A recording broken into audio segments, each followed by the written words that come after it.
உலக வரலாற்றையே மாற்றி போட்ட பயங்கரவாதத்தின் முகவரியாய் இருந்த அல் qaeda அமைப்பு தன் செயல்பாட்டை தொடங்கிய தினம் இன்று. அது 1980களின் இறுதி காலம். சோவியத் ஆப்கான் வாருடைய முடிவில் முஜாஹிதீன் ஃபைட்டர்ஸ் ஆர்கனைஸ் செய்யறதுக்கான ஒரு அமைப்பு தேவைப்பட்டுச்சுங்கிற ஒரு பேச்சுவார்த்தை நடந்துச்சு.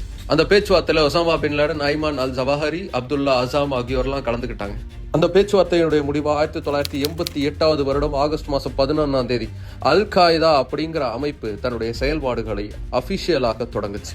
அல் qaedaன்னு அரபிக் மொழியில அடித்தளம்னு அர்த்தம். விடுதலைக்காக போராடக்கூடிய வீரர்களுக்கு இது அடித்தளமா அமையும் அப்படின்னு சொல்லிக்கிட்டாங்க.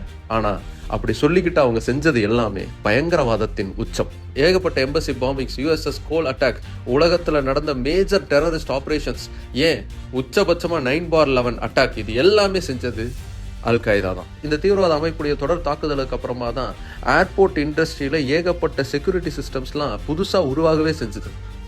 அந்த அளவுக்கு இவங்களுடைய தாக்குதல் மோசமானதா இருந்துச்சு. இன்னைக்கு அல் qaeda சின்ன சின்ன குழுக்களா பிரிஞ்சு தன்னுடைய செயல்பாடுகளை தொடர்ந்து செஞ்சுக்கிட்டு இருக்கு. அது எல்லாத்தையும் தடுக்கணும் அப்படிங்கிறது தான் உலக அளவுல தீவிரவாதத்தை கட்டுப்படுத்தணும்னு சொல்லக்கூடிய ஒவ்வொருத்தருடைய எண்ணமா இருக்கு. உலகம் முழுக்க பல லட்சம் அப்பாவி மக்களின் உயிர்களை பறித்த ஒசாமா பின் லேடனின் அல் qaeda அமைப்பு தன்னுடைய செயல்பாடுகளை அதிகாரப்பூர்வமாக தொடங்கிய தினம் இன்று.